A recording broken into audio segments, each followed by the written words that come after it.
supported by our main channel sponsor, My Business Group, a group of brands designed to support owners, leaders and managers in business. If you're looking to grow your business, contact mybusinessgroup.co.uk today for more information or follow the link in the description below. And seeing as this is 3MB, we are proudly sponsored by VMB Auto Centres at Handsworth. They're still offering that amazing deal of 50% off your MOT when you let them know that you're a Rambler. Thank you to VMB Auto Centres for their continued support. Hey, subscribe to Blaze Ramble, man.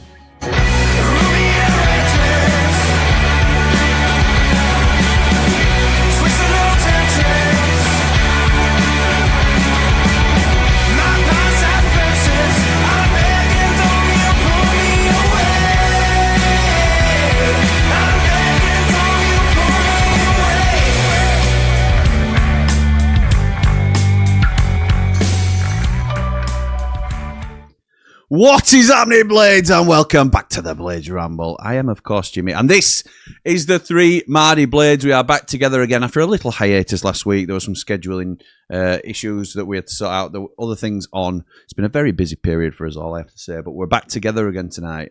And well, I've made an executive decision. The after party last night, the after party comes every home game that we win in the Hilton. And it was a little bit weird yesterday because we won. We beat Hull, which we're going to go into, and I really want to talk about it because I think there's loads of interesting points that come out of it. But it felt a little bit strange afterwards because, let's be right, there's nothing on the line for Sheffield United at the minute. So I think the way I'm going to do it going forward, obviously the only game left that we could potentially have an after party at is Preston this season. But I'm trying to think into the future, and I've been planning for the summer. So I've got all the summer shows planned out. I've got all the... I've done some sort of upgrading of some of the existing shows. Hopefully it's an upgrade. I think it is anyway, of the shows that we've currently got for next season. And I just think going forward for next season, because I know some people... well, we know, because people have told us in the Platinum chat that some people prefer 90 after 90 to the after party. But I think I want to keep the after party because it's all about capturing the atmosphere after a win. Because in usual circumstances, if we've still got something to play for, then there will be a huge atmosphere to capture and people are buzzing and want to talk about the game and all that sort of thing. And not that that wasn't the case yesterday, but didn't quite have the same edge that we've seen before. I still think it's worth doing for Preston because that is the last home game of the season. So there may be more of a party atmosphere there anyway. But obviously, as we start next season, the after party will continue. But I will also probably do it as a shorter version, maybe half an hour or so. And then we'll do a 90 after 90 as well, probably the following evening. So that's in my head initially what we're going to be doing going forward. And again, plans subject to change. And it's all dependent on feedback and what people think when we start trying new things. But that's what I'm thinking at the moment because we have had a lot of, 90 after 90 is my favourite show and all this sort of thing. Well, first of all, where are you for this show? Because this is one of the best shows we've got. But I love that people like what we do with 90 after 90 and I don't want to be depriving them of something that they want to see. So that's my first thoughts on that. I want to get stuck into this game because, again, in the fallout of the game yesterday, I was buzzing from the turnaround, which is, ironic to say that we've nothing on the line, but it was great to see some real fight and passion, and I didn't really have a chance to properly analyse it. Well, I've watched the extended highlights today, which is something I rarely do, probably because I don't like watching it when we lose, but I'm going to go through it with the lads. And so without any further ado, let's bring in my first co-host of the evening. It's Paul, the Man Mountain. Oh, mate, where's your intro? This is the view from the mountain with a heart so pure it's astounding. Man Mountain, strong and true. What a man, what a view. I'll tell you what, things never change, do they, on here? I pressed the wrong button. I knew I was bringing you in. I've got a button that says Man Mountain intro and a button that says Jimmy and Paul. And I pressed the Jimmy and Paul button, which flicks between these screens, you see. That's fine, Jim. But That's sorry fine. about that, mate. This is what happens when you're a one-man band with your cymbal and your drum and your trumpet. Yeah, me. Do you mean what's it called? That one that. Harpsichord, is it or something? Yeah, I don't know. The accordion. Accordion. Yeah, I'm doing that as well with bashing drum on the side. When you're the producer, the marketer, write the theme tune, sing the theme tune, yeah, all that sort of stuff. How are you, my mate? You okay? I'm well, thank you, mate. Yeah, eager to talk to you about this game yesterday. Me too. You did the watch along with our Aussie pal, Jamie Dumpling. How is he? Is he starting to pick up an accent yet? Have they got the dingo twang? He doesn't change, mate. He's one thing I'll say. He Good. doesn't change. He was telling me this. He started off with a bit cryptically and told me, "Yeah, I've had a bit of a weird day." And I was like, "Tell me more. What's happened here?" On stream. On stream, brilliant. I was like, and he was like, "Oh, I might get into it a bit later." I was like, "Everybody wants to know, right?" Cliffhanger. What are you on about a weird day for? Yeah, he's basically got lost in the middle of nowhere, sat on his pod for 3 hours, wondering how he's going to get back to his things. I saw something in Platinum Chat. He put, "Don't worry now, I'm safe." I'm like, well, what have I missed here? Why have you not been safe? If you don't want to get stranded somewhere, it's in the middle of Australia. I know. I've seen it in between us. Yeah, absolutely right. Look, and also, if anybody's missed it, breaking news, everybody. Breaking news on the Blade Ramble. Jamie Dumpling has a girlfriend. Jamie Dumpling's got a girlfriend. He wants everyone to know about it. He mentions it every second post in the chat. And whenever he's on screen, I'm sure he's mentioned it as well. He's got a girlfriend. I believe she's real. We haven't had confirmation of this yet, but we'll wait and see. Anyway, mate, without any... It's like when the water boy gets his missus at the end, isn't it?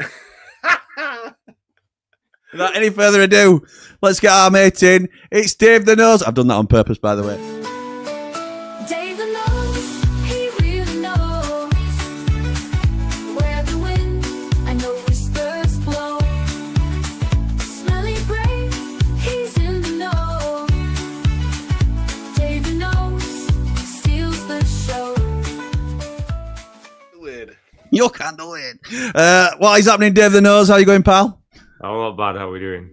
Oh, I'm all right. It's the love doctor's back. Well, yeah. I had a few and then decided I was a second coming of Frank Sinatra. So, you see, I was so tempted. But I'm trying to turn over a new leaf with this because I know I've done Paul dirty a couple of times on this. But for those that aren't aware, and I did mention it briefly in the after party, that we had a bit of a Ramblers night out. Paul, you were very much missed, as was Jamie Dunn, and everybody that can't attend, really. But as many of us that were able to got together yesterday after the game and went, and had a few drinks in the hotel and then into town and had a couple. Myself and Andy the Blade retired at I think it was about 11 o'clock, something like that. As the rest of the boys and girls went to a karaoke bar, didn't you, in Sheffield? And there are several videos now flying around with certain karaoke performances on them. So I was very tempted. There was a Teenage Dirtbag version that I thought about maybe broadcasting live. I also thought about, what were it? Don't Let the Sun Go Down on Me, Dave? Yeah. So that's always in the locker, that I can pull out at any time. So just there, just in case. Rename him George Sinatra. He needs a new name. No wonder he's called the man on the mic. He's the only one who could hold a tune out of a lot of us. But he's the man on the call at the minute, and I've heard he's not very happy about it. He can be the man on the mic again if he wants. He needs to be the man on the mic for me. But are you not a fan of the new tune? Well, just after last night, I think he has to be the man on the mic. He's got a little world of his own, hasn't he? Yeah. But no, typically for me, it was loads of passion and enthusiasm and very little talent. Oh, mate, I'm here for that. That is what the Ramble's all about, isn't it? Yeah. Sheffield United, mate. That's Sheffield United. That's the Blade Ramble. That's the USP, I think. Loads of passion and enthusiasm, very little talent. So, listen, boys, what we all... in fact, let me come to Paul first, because I've spoken to Dave briefly about it, very briefly yesterday, because we were too busy hearing about Gaz Dunn's party trick, I think, yesterday in the hotel afterwards. I'm not going to mention that. Shoe shopping. He better have been. So, we'll tell you that off air, Paul. That's definitely not broadcastable. But, Paul, what did you think to the game yesterday, mate? Because we are here to talk about Sheffield United and Hull City. So, the first thing I want to think about is he made two big calls, in my opinion, which were Joe Rothwell in for Gyro Riedeveld, and Mark McGuinness for Tyler Bindon. The Bindon one isn't a huge surprise because he'd taken Bindon out of the team the previous week. But I still think most of us would say Bindon's in our strongest 11 and Gyro's in our strongest 11. What were your thoughts when you initially saw the team, mate? McGuinness was, for me, not the biggest surprise, simply because I think he's going to play for us next year. I get if he's like you've interviewed him, Jim. He's a good lad, I think. Really good lad. I think Wilder probably wants to give him an opportunity to prove, and maybe get Curry a bit of favour with the support and with others, and give him a throw it in that opportunity to do that. And I think that's okay. The same thing with Rothwell. I think there's a little bit of. I think there's a couple of facets to this. I think Rothwell needs games, clearly. If you're a centre mid, you need match sharpness. He had his best game for us by an awful long way yesterday. Agreed. Second half. Yeah, second half, yeah. He took the ball by the horns a bit, and I was pleased to see it. I think we know his quality. We know the quality he possesses from yesteryear. We haven't seen it for a while, and again, another opportunity for him to get the fans on side, prove to Wilder that he's worth a spot in the side. And I think we're at that stage, like you said, of the season where those opportunities should be given to players like them who haven't had a run of games. I wasn't massively surprised. Also, there's negotiations that may be happening very, very soon with regards to the two players that you mentioned being left out. With what we don't want is for Tyler Bindon and for Gyro Riedeveld to believe that they are immovable objects in this team, because that kind of, it makes the negotiation a bit trickier. If everybody's sat there saying, "Look, we can't survive without him," when it comes to sit at a table and sign a deal or do whatever, it can be difficult. And what we don't want is Forrest thinking that he's our best defender and trying to have his pants down. Is immovable and they need him, and this is how much we want. And it's like you say, that scenario. So I don't know whether that plays into it. I doubt that's a reason why he's made the selection changes, but it does sort of, that there is something there to say that, if you tell everybody that they're worth the most important players in the team, then you might have trouble keeping them, or you might have trouble when it comes to negotiating. So I don't think it was a bad thing for Sheffield United or Chris Wilder to make those calls. I think they've both got a way to go before we sort of say, we prefer them to the other option.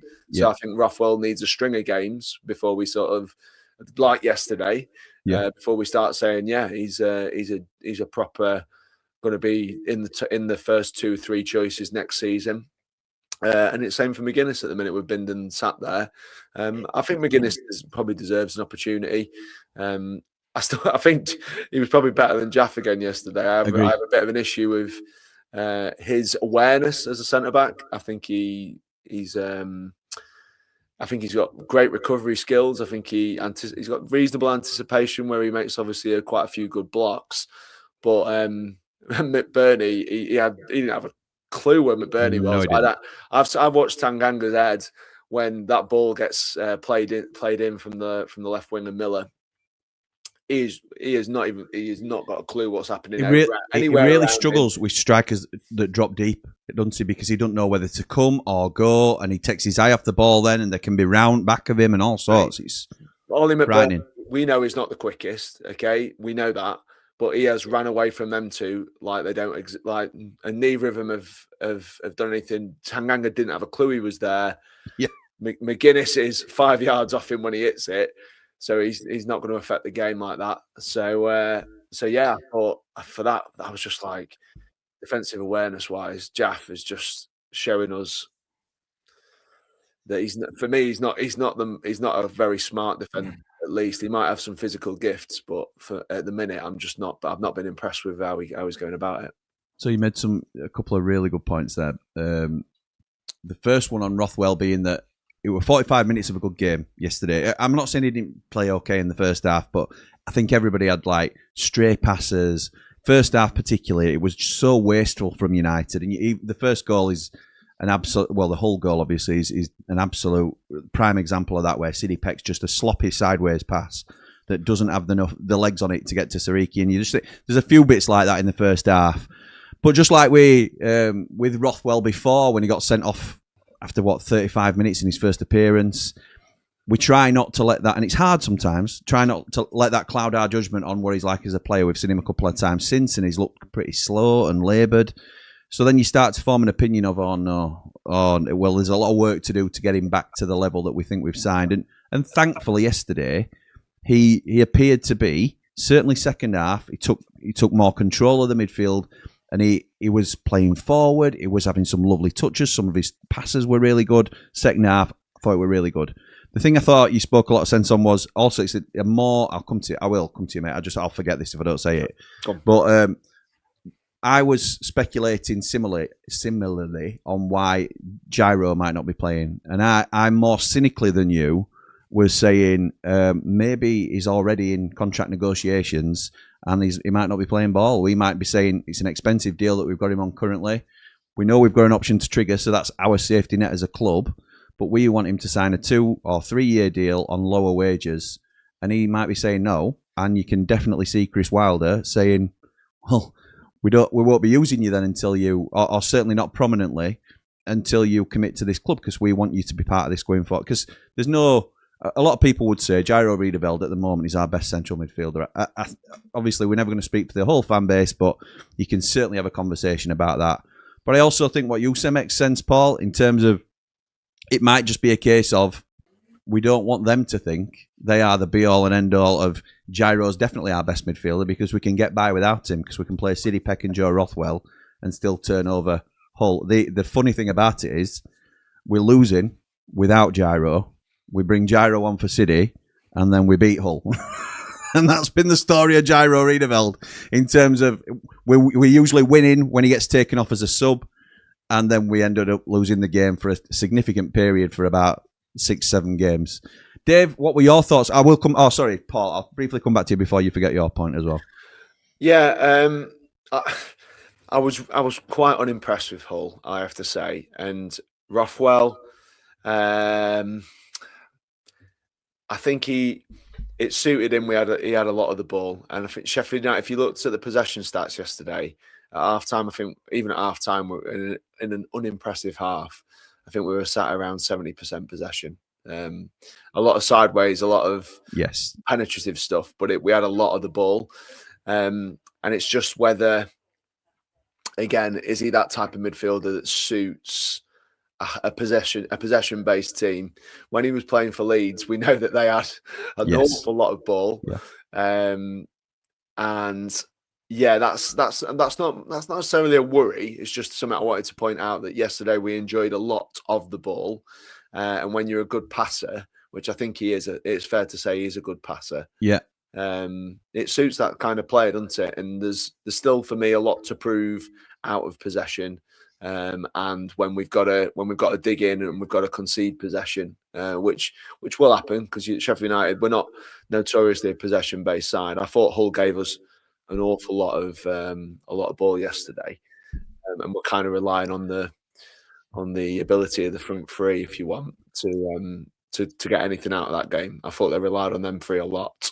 I think it kind of suited him yesterday's game. That's what I want to say about it. That's fair. That's fair. I think we have lent towards being a more possession-based side in certainly this season. Historically, we're not. I think that's also fair to say. But I don't mind whether that's the case or not. I think sometimes it's all about getting teams and moments at the right time. Because if that performance builds 10% into his confidence base or whatever it is, and sort of makes him think, actually, I've still got a bit here. You know, when people were writing him off, sometimes it's just a mindset thing, isn't it? And I think a lot of it plays into that. So I thought Rothwell had certainly a very good second half. Not that he didn't play well first half, but I think there was a distinct difference between his influence on the game between first and second half. I also thought Mark McGuinness had a really good game.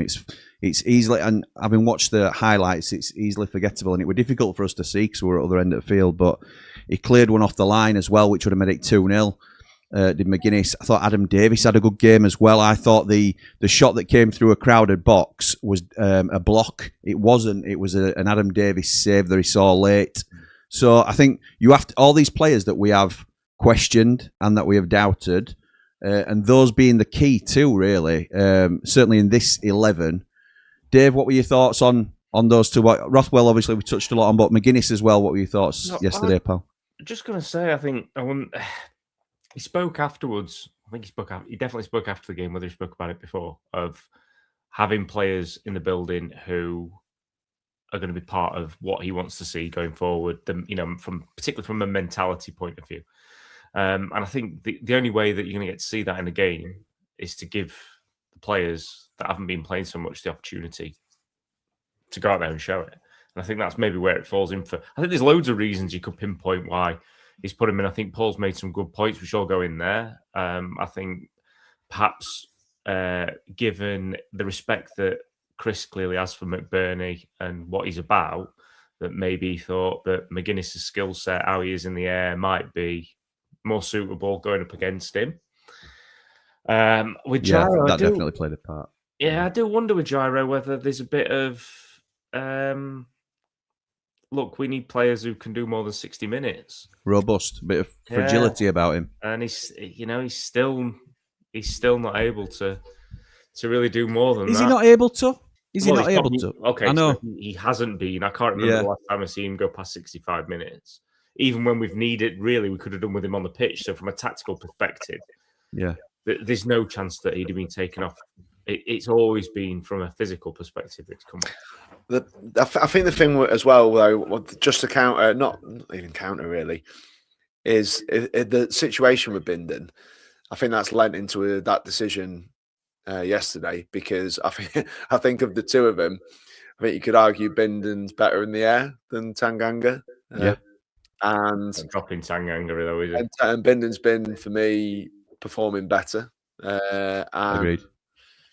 Yeah, again, I think it's the status of the two. He's stuck with his captain, Ante, who he spent the money on, or the club spent the money on, and the loan players, but the one to duck out. But if the boot was on the other foot and Tanganga was the loan player and Bindon was the investment, I mean, we'd all be sat there going, "What's happened there?" Because I think it's just the status of them within the club has meant that we're all like, okay, so he's dropped Bindon instead of Tanganga. Which, from a lot of people, if you've been watching the games, the last 3 or 4, you'd be saying, what's he dropped Bindon for? If you didn't know the status of the two players. So I don't know what it says about whether McGuinness is in his thoughts to be the partnership with Tanganga next season. And does that put the Bindon deal on the back burner? I don't think we signed Bindon. And I think on if this Calvin Phillips stuff is true, and that there's a realistic chance of us going back in for him and bringing him on board on loan again, then that's got to make it hard for Gyro, particularly if he is on bigger wages, and the club have got to look at it as a whole and say, do we want to activate that option? And maybe there's the argument of like you've said, Rothwell needs the games. He's clearly been really rusty. We know how good he can be, and Chris probably needs to have a good look at him and say, can you get back to that level of influence that you've had in the past? Because if you can't, then big things have to happen there in the summer as well. Again, it's a fine line to walk this, because obviously I'm fortunate enough to be I've sort of close to the club and things like that to a degree now, but I'm always conscious I don't want to be ITK. I don't want to. I enjoy it more. No, I like knowing. Everybody likes knowing little bits, but I'm going to say this, but please don't take it as read that it's definitely happening.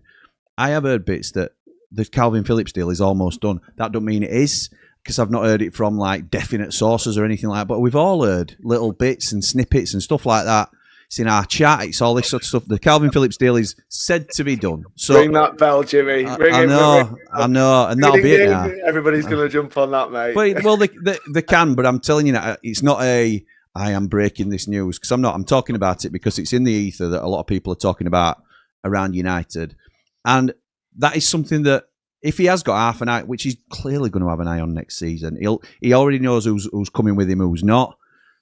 I would be amazed if Gyro Riedeveld isn't in his plans. But Dave's absolutely bang on. If you agree to get Calvin Phillips in, and we are on a limited budget, then you've got Joe Rothwell, you've got Blaster, who you want to rotate in as well. At the minute, we've got Siddy Peck. Where does Gyro fit in? He still gets in 11 for me. I think he's certainly good enough to make the 11 out of them. But fit Calvin Phillips. But if the Calvin Phillips deal is done, then he's made his choice, has he maybe? That's just something to throw into the consideration, isn't it? That might play a part as to why Gyro's not as involved at the moment. Because he's still involved. He came off the bench. He did really well. He dropped back into centre half at one stage. And that's another thing I want to come on to as well. And I don't want to sort of jump about to different spots all over the place, but I don't think we can afford that. I mean, again, this is a great point. We don't know the nature of the Phillips deal. I've got a feeling he might be playing for us for nothing at the minute. Or, I say playing, not playing, but he might be over at Man City. Might be paying his wages, and we're just trying to get. It's said to be a ridiculous deal, isn't it? Said to be in our favour. But I think if like you said, if you've got Joe Rothwell who won't be playing for peanuts, that's for sure. You've got Blaster who's been the captain. They're going to want to protect an asset, and when he signed the deal, I'd imagine it's quite a reasonable deal for him. And let's just say he's very closely linked to Wilder. Yes, yeah, well, yeah. And then, but he's a great player as well. Yeah. Whether he was or he wasn't, he would be in the mix because when our Blaster's at the top of his game, he's our best midfielder as well. So what you've got is you've got 3 ex-Premier League centre midfield players. Yeah. And then you've got the lad who's framed to be the club captain in the future. And that's not even thinking about Siddy Peck, Samari, and Davis, who we believe are going to be off the wage bill. And the Siddy deal, until it's done, it's not done, and the money will have to be right, and everything's got to click for that as well. So he did mention in his presser that we are well stocked in that position. And yeah, he might be after more of a commitment from Gyro if he wants to have him. But the truth is, mate, that's a lot of ex-Premier League midfield players who are going to be at a club, and we've already identified this, who are having to halve their wage bill. And unless he's pulling off some sort of miracle, which I don't think happens really, you might get something extremely favourable from City with regards to Phillips, because they might not want him in the building, and they might just want him to run out the last year of his deal somewhere where he wants to be, I suppose. I've heard they're quite big on player welfare though at City, so I think there's a degree of caring about the guy as well. Yeah, I know, but they are a business as well, Dave. So yeah, I think... look, but if he's going to sit there, there's no one else who's going to take him, and he's going to sit there, and they've got to, he's got to be in the building, training, and all that. That still costs. Well, they're not daft, are they? Because they know no one's going to come and buy his contract out, and they know nobody's going to contribute anything like his wages. So again, it's like you say, it depends on the deal, doesn't it? It depends on the deal as to whether it's a good deal. He's not going to give it up, though, is he? So why would you? I'm not saying he's greedy, but there's no man on the planet who's going to give up $20K a week to be for $15K a week or $20K a week. It's not absolutely right. So it's that's not him being greedy. That's just reality. So it makes sense for him to leave there. And again, whatever a small proportion, very small, I'd imagine, if it's Sheffield United taking him, because we couldn't afford a quarter of his wages. So it's the new reality of football, and it may be that some players are going to have to realign their thinking with what is the new reality of football and this 85% cap, because you can imagine there'll be a lot of upset players and upset agents in the next year or two who are having to swallow the idea that they're going to have to take pay cuts, even though their performances may be getting better. It will be, as you and Rich sort of led on this topic, and we're sort of speculating earlier that it's the players that I think are going to feel the pinch more than any other sort of stakeholder in this. It won't. Obviously, fans might see a small increase in ticket prices, and clubs might, feel the pinch in certain other areas. But ultimately, clubs cannot afford to pay players the unsustainable wages that they get currently, and it will stop being a players' market where they can auction themselves off via their agents to the highest bidder, because the highest bidder will be capped in what they can offer. So it's it forces, and it's going to create a huge gap between the Premier League and the Championship. It's a different conversation for a different day, because I think there's so much to get your teeth into about that topic. But I agree, and I think it comes down to, I mean, it's not strictly halving our players' wages. That is the easiest way of looking at it, and that's a fair and simple way of looking at it. But if we get 15 million, 20 million in for player sales, then it's all about the budget and how you manage it, isn't it? So we don't strictly have to chop it in half, but ultimately, if we're looking at a balanced squad, then that's what we've got to aim for. And do you have, if Calvin Phillips and Jairo Riedeveld, for example, are both starting in centre midfield for Sheffield United, that sounds great. But then you've got Joe Rothwell, likely on 30 grand a week, sat on the bench. Ollie Arblaster, who you're trying to bleed through and keep happy and sort of add some value into, because we are a sustainable club and he will get offers if he starts it in form. We've got to keep him happy. He won't be on a pittance, and if he is, then he soon won't be. So there's all these sort of things to take into consideration. Are we at that point, like Paul says? It's a bit of a luxury that we can't afford, I suppose. So interesting times ahead. In terms of the game yesterday, just circling back to that, I thought we enjoyed a little bit of favour from the referee. It has to be said. I thought he had a good game overall. Hull fans will significantly disagree with that, but I think on some key decisions we benefited. I do think he missed the Lundstram stamp on McGuinness. I don't know if you saw that clearer on the TV, Paul, because you didn't get a replay on the extended highlights. It looked like one in real time as well. So it'd have been a straight red for me. Lundstram's come out hilariously and sort of apologised to the Hull fans for getting sent off. Expressed his disappointment in the reaction he got at Bramall Lane yesterday. He couldn't understand it because he loves the club, and he would give anything. He used to give everything for the shirt, and played in perhaps one of our best teams ever. He did play in one of the best teams ever, and he played really well for 2 months. And from that point, got some interest in him.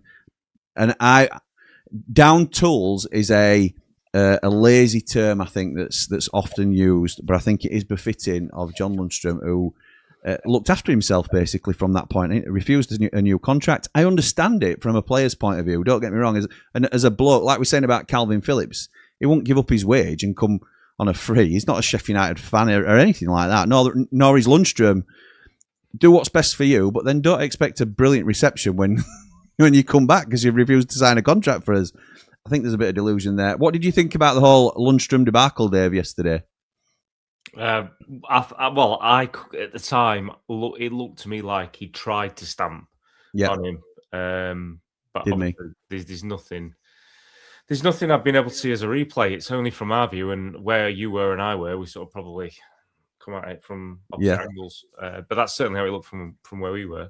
McGuinness, I described it in the after party. He is not an aggressive centre half. He's a big centre half, and he's imposing in his figure. But I don't think he is an aggressive player. But he reacted like he'd been done, didn't he? There, or somebody tried to do him. The cynic in me wonders if there was a little bit of an ulterior motive in there in terms of trying to get a little bit of a crowd reaction and a bit of,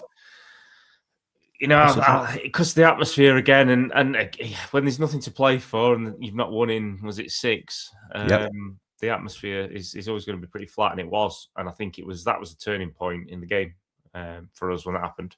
I think the second one, I know the comments about the ref being in the way, but it's a yellow card all day long, twice on a Sunday for me. It's a tackle he doesn't need to make. So, that for me was poor, because I don't care if a ref's in a little bit in your way as you approach the thing. That is not a green light to leave the ground. Oh yeah, but took him out, didn't he? I smashed him, but you got in my way a few seconds earlier, and that's why I did it. Yeah. Have you seen the Hull chairman's response, by the way? Yeah. Sorry, we were robbed yesterday of 3 points and all this, and you'll play in front of real fans, the Hull City fans who will really respect you, John. I know. Absolutely embarrassing. Oh no, we might not get in those playoffs. And honestly, the thing is that you look at the reaction that Egan got and McBurney got. Absolutely right. Well said. We're not that type of fan base, are we? There is the once a Blade, always a Blade kind of thing, and maybe he is the pantomime villain a little bit, but Maybe so, but McBurney's come out after and said it were great. My first time back at Bramall Lane. Thanks for the reception. It's really special and stuff like that. And that's what it's about. We all applauded John Egan. John Egan, brilliant player for us, brilliant captain. He's again didn't grow up a Sheffield United fan, but bought into everything we did. When he's retired, he will be a pundit for Sheffield United. He'll be a player that he'll be most synonymous with his time at Sheffield United. He started the song that we all sing and stuff like that. So it's night and day compared to what John Lundstram did for us. And look, on the field, John Lundstram did a good job for us for a short period of time. And if that had been that's fair enough. But don't pander to us and sort of make out like we should be thanking you for coming back and giving you a standing ovation as you leave the pitch after you ran your contract down and left for no intentionally. It's not for me. It's a similar story with Cal O'Hare, isn't it, at Coventry? I think exactly right. Yeah. And when him and Gus go back, Gus is like a hero, full Mexican wave and gets his own song and fanfare. Where Cal gets booed every time he gets the ball, and when you have assets, and he was an asset for us as supporters, okay. Again, I do question fans when they say, "Oh, you wouldn't have done. I'd never have done something like that." As an individual decision, fair enough. Yeah, it is fair enough, and you can say you could stand there and go, "Well, his performances later on meant that he took his foot off the gas. Maybe he just wasn't that good." And correct, and maybe he was a streaky player who had good moments, which I think is probably where he's back at Hull and not playing somewhere else. Yeah. So I think it's probably the similar story everywhere you go. I don't buy into the fact he downed tools. I don't think we can level at him because he was good. He had his moments, didn't he? And, yeah, he did. And he got himself that big deal, and he said that changes his family's future. And fair enough, yeah. But then don't expect the heroes welcome back at the Lane. Well, no. Well, yeah, I know, but that's all it is. I'm really surprised he's come out and said it because every time he comes back to the Lane now, when not everyone's going to go, "Oh yeah, let's." Actually, you're right. You're right. Sorry, John. Sorry. Let's stand up. Let's stand up and applaud. John, like all professional footballers, are going to have to take the medicine. Unfortunately, I don't always agree with the abuse that players get, and some of it's way beyond.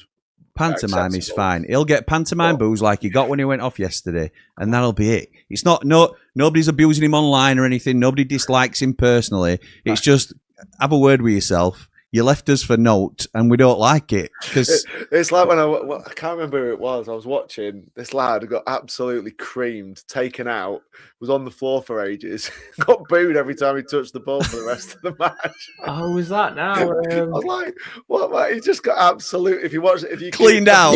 If you have the beauty of the replay and you saw exactly what happened to him, he got snapped in half and was on the floor for ages. Boo! It's like cheat. You do about 16 rolls though. Like, oh no, I don't know. Who cares? He got took out. Anyway, either way, it is what it is. John Lundstram. He's a big lad. I'm sure he'll come back and and try and stamp on somebody. The truth is, we should be thanking him because he changed the game for us, didn't he? Winning the game, that's for sure. He changed the game for us, did John Lundstram? And speaking of coming back, before I come on to my final point. Is there half a chance? Because people are sort of romanticising this Ollie McBurney return now because he's clearly got a strong affection for the club. Wilder never hides how he feels about Ollie McBurney. I think if all the stars aligned, like they sort of did in the summer before the board sacked Wilder, I think but that would mean Bamford's not here, I'm pretty sure. We have to put that caveat in there as well because I think we've got our number 9 then. But if all the stars could align, I think it would happen. I just don't see how it's going to happen because we now have Bamford. Hull now have McBurney on a contract.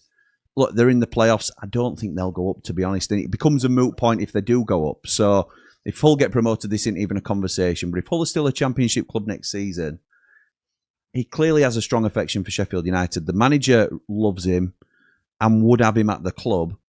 But we've got Bamford. I don't really see how it fits. We're going to have to pay money, which we no longer have, really, without the parachute payments. Do either of you see a world where Bamford comes back? Again, that's the similarities, but where McBurney comes back in the summer? I think it's very, very difficult for it to happen. But I do see that I don't think the door's completely shut. Someone said to me he's only got another year on his contract. Well, that makes sense. He's a smart cookie with stuff like that because he knows players are becoming a bit more savvy with this. Bamford did it with us. Gyro's done it with us. So it doesn't surprise me. So the fee might not be silly. I know we've got to cut our cloth, but I also don't subscribe that we won't have any money to spend. I think there will be money to spend. It depends who we flog, Dave. The only way we have money to spend is if we flog a lot of the crown jewels. I'm going to do the opposite of what I normally do and go and say that I think there'll be money to spend because I think the players will leave the building and the budget will be freed up and there will be money to spend on signings. And given how streaky Pat can be and us not really having another player like him, I can see a world where it does happen, but I don't think it's going to be the easiest thing to happen. I would love it. To be honest, just to see my dad's face more than anything else. But he was sloughing in his chair yesterday, arms folded when McBurney put him in front. Obviously, we're always unhappy when we go behind, but that were a double kicker for him yesterday. Dave, just again, I have got a point I want to come on to, but you've just with same players are going out the door. Wilder's comments in the post-match about Femi Siriki stood out to me again. I don't know if you've both heard it. I'm sure you have. For those that haven't, he's basically said, look, we made some changes and Keanu Hoover came on for Femi Siriki and played better than Femi has for 60, 70 minutes. He name-checked him again, which is a regular... I didn't think Femi Siriki had that bad a game. I think he was involved in that cluster of players, but there were about 8 or 9 of them in the first half where he gave away a couple of sloppy balls. And he hasn't been himself. And I think we've lauded this right-hand side connection between Brooks and Siriki, rightly so, for what was a real mid-season hot streak that they were on. I don't think we've seen that connection, to be honest, for the last 5, 6, 7 games. It don't make him a bad player overnight. It makes him an inconsistent player at worst. But he's name-checked Siriki again. Do you think Femi Siriki is likely on that list of outs in the summer? My gut feeling with Femi is he tends to do it when he feels that he needs that little pull back into, hang on, don't get carried away. You still got to do the business. Lee said something on Countdown to Kickoff just before he put in a very good performance, to be honest, but said, don't believe the hype about Siriki because, he might believe his own hype is basically, I think, what he were trying to say. That he's better than he actually is. I think there's a few in there. I think there's a few in there that are their heads are elsewhere or their heads think they're going to be elsewhere. If I'm honest, I don't want to name names, but they were more than 2 on that page. No, I don't know because again, I don't want to go in and dig people out, and I don't know it. I don't know it for certain, but just a feeling with some of the performances yesterday, I thought that yes, safe and just not. They're either on the beach already, which is no better. I know one that you're on about, or that they've either got stuff done, or they think, well, I'm going to be, I'm going to be gone, so I'm going to protect myself, or I just don't really need to do it, or yeah, I'll do it when I need to do it, but I'm not going to do that, and that's someone else's job, and disappointing. Yeah, just and I think if I'm right on it, and I think Wilder will have a big problem with it. Yeah, I think obviously you're talking about Peck, and correct. I think I'm not talking about just one player.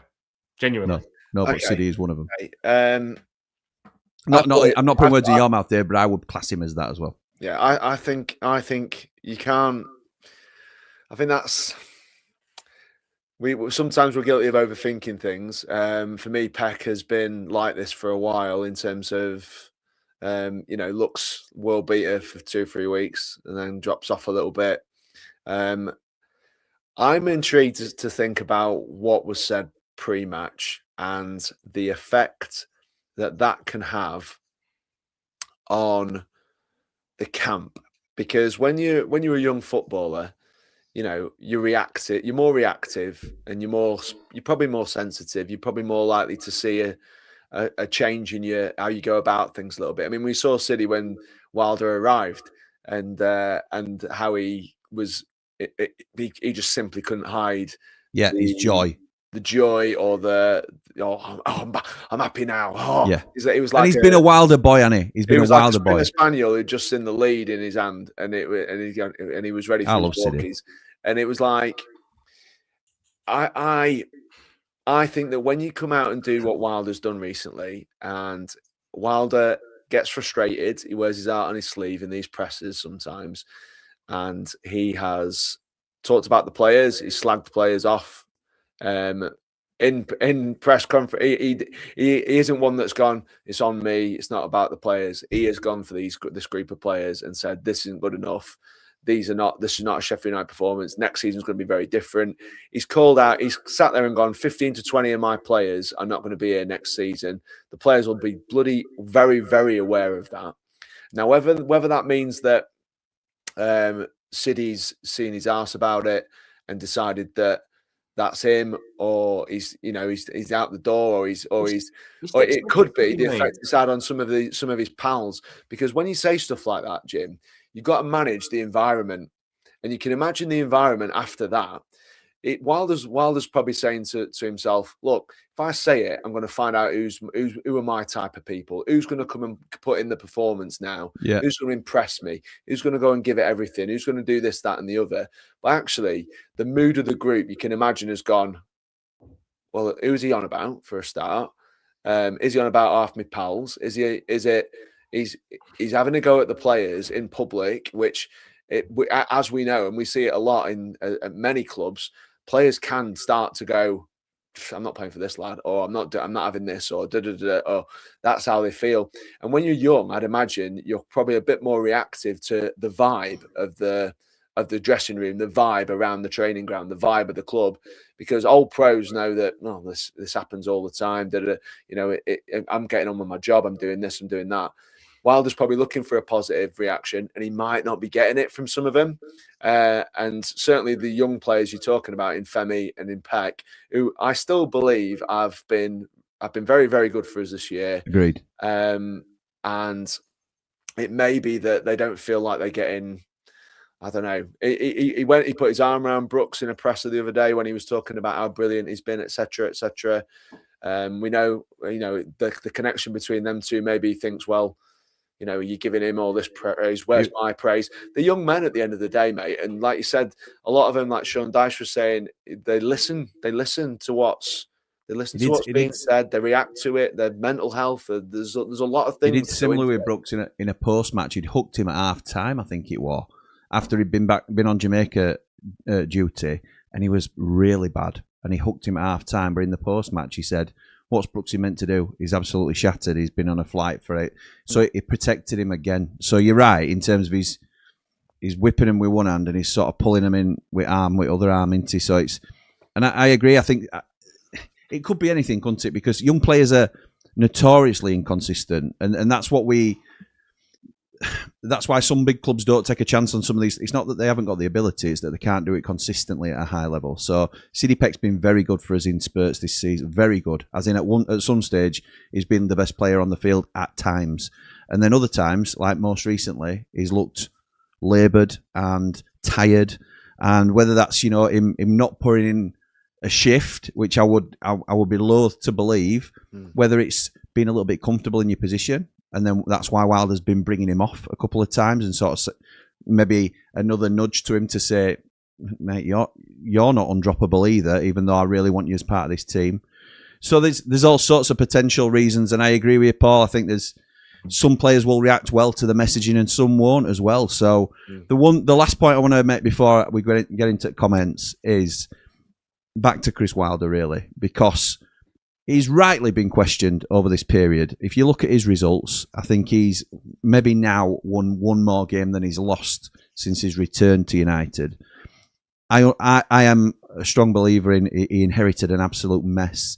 And yes, it was a short period of time to blow everything up, but I certainly feel it was blown up. And some signings came in that weren't of the level. Some players went out the door, and some deals that never happened that would have happened, like the McBurney deal. So I allow him a lot more time, which people know and I get stick for, but I'm happy to stand and sort of defend my opinion. I'm always eager to understand the reasoning people have for being anti-Wilder, which some are louder than others at the moment. But he made a call when we equalised on 85 minutes yesterday. He substituted Mark McGuinness, a centre-half, and he brought on a centre-forward in Danny Ings. And that won us the game. So for all the questionable decisions that he's made, and there have been some really questionable decisions, and we can hark back to him if we need to, and some will say some of those decisions cost us games as well, and I think it's very easy to look back in hindsight, but I think you both have, like David Webster, I haven't seen since, before the game yesterday, believe it or not, as in he's been nowhere to be seen on message boards because Wilder's orchestrated a victory yesterday. It could have very easily, for a manager in Chris Wilder's position, under the spotlight at the moment, will, believe it or not, feel a bit of pressure in terms of, look, there's nothing going to be happening this season, but if you lose or draw every game on way to end at season, then people are still going to ask questions about you. If that had gone wrong yesterday, and they'd have gone down other end, and it'd have been 2-1 Hull because he'd taken off a centre-half and put a centre-forward on, everybody's saying, what the hell are you doing? Why aren't you looking after these games? And that's Wilder to blame. All I'm looking for is a little bit of equality in terms of he went for it yesterday when, look, we have nothing to play for. So if he's going super safe in terms of protecting himself, just keep it as it is. Momentum was with us. We could have still potentially got a couple more chances during the game with the formation we were playing. Our tails were up, their heads were down, but he went for it. He proper went for it. And not only that, the substitution he brought on scored the goal that won us the game. So thoughts on that Wilder call yesterday? And it's not a rallying cry to sort of say, come on, let's all... I do think there should be an element of back the boss because he's our manager and he's going to be our manager going into next season. But I do think it's a reminder to some that he's not just a random fella off the street that, got lucky by getting this job. He takes chances, he's brave, he knows what's needed. And I applaud him for what he did yesterday. Who wants to join me in my rallying cry first? Dave, you look like you're poised. I think it's like everything, isn't it? Hindsight is 20/20. Yep. So I think it would have been so easy to react if we'd have gone and lost 2-1 and said, "Oh, what's he done there?" Yep. Which a lot would have done, and probably rightly so, because that's fine margins that you play to, isn't it? But that being said, with nothing to really play for in the league, and then being down to 10 men, I think I don't think the risk was. I don't think the risk was massive. Oh, I do. No, I don't think the risk was huge. Imagine if it backfires, though, Dave. They had John Egan playing up front for the last bit of it. We've done that. So he took a calculated risk. I was one that stood there at the time and went, "What's he doing?" Like most people around us, going, "What's he doing, bringing Ings on?" But when you think about it and listen to his explanation in the post-match about him, that I suppose it's someone composed enough that if it drops in the box, sticks it in the back of the net, which is exactly what happened. Absolutely right. So it was a brave call, and almost if we lose the game, if we'd have lost the game after getting back to 1-1 and him doing that, then it's on Wilder. So the players don't take the brunt of that and go in, "Oh, well, you've not done this, you've not done that, you've collapsed, your mentality's not right." He can stand there and go, "No, I wanted to win the game, I went for it, it's on me, take it all on his shoulders." What happens is that the gamble pays off and we win the game. He doesn't have to stand there and go, "Well, look at me, yes, because I decided to do this." But it just stops the players gets everyone the winning feeling, and it removes any pressure off the players. So that's actually but just because he's not standing there asking for the adulation doesn't mean he shouldn't be commended for the bravery. What I mean is he could have taken the brunt of it on his shoulders if he needed to. He doesn't need to come out and look at me. I'm not saying he shouldn't get the praise for it because he got the call right. Tell me he's brilliant, Dave. No, I'm going to kid. You don't need anyone to tell you Chris Wilder's brilliant. Yeah. It's embarrassing. I get these comments all the time in comments. It's embarrassing. Get your tongue out of his. Yes, backside. I saw that one on the after party. But he got it. No, look, he got it right, and his logic made complete sense. So, well done. And what would we want as fans? Do you want Do you want to equalise in that game and go out 1-1 and think, that were a bit... Or do you want to just roll the dice and go, do you know what? We might just walk out of there buzzing because we've won the game late on. They're down Loved to it. 10. They were losing their heads. Yeah, you they know, were. so fair play. Yeah, he went for it, and I think that's what we loved should it. all want him to do in that scenario. And now, we roll into Watford. If we beat Watford, they're in 12th. And we can, Playoffs on. No, playoffs are not on, obviously, but we're in 16th at the minute, which is pathetic. But we could go above Watford. That's how tight it is under there, down at the bottom. But anyway, Paul, I want you to tell me how brilliant Chris Wilder is now, please. well, I'm not one of those who likes to. I mean, I've seen much better performances than that at Bramall Lane and us lose the game this season. Oh, absolutely. So Absolutely. I think. You're last though. Yeah, well, Jimmy, he's won 1 out of 7, and what Let me have my moment in the sun. What he did yesterday was roll the dice because they had 10 men, and he got a 6, and that's great, and that's what he's paid to do. And trust me, even though we didn't tell everybody how brilliant he was, he knows. Everybody knows he made the sub. His substitute scored the winner. He knows he's not daft, is he? He's not born yesterday, and. And he did say something about going to 5 at the back after 60, 70 minutes, and he'd be crucified. And he's a manager who doesn't draw many games, and it's the same thing again this season. He knows if you want to do well in the Championship, you've got to win a lot more than you draw. And if you're gonna climb this league, and that's how that works. So he's also probably part of a squad in Sheffield United when I was a kid who got relegated on 26 draws or something, and. And that has probably shaped his philosophy on management ever since, because I think we lost less games than the team that finished 6th that year, and we got relegated. So it was you don't get too much for draws, but it's I think he rolled the dice, and it's nice that we got the win. We needed the win because I think the people who talk about Wilder in the sense that they think, oh, he's done, he took us as far as he can. We had us bounce, and now we're poor again. I think the trouble is, Jim, we've seen us do well. We've seen us dream to the point where we said to ourselves, well, the form we're on, we do 5 or 6 on the bounce, and we don't lose, and and we all of a sudden we're dreaming.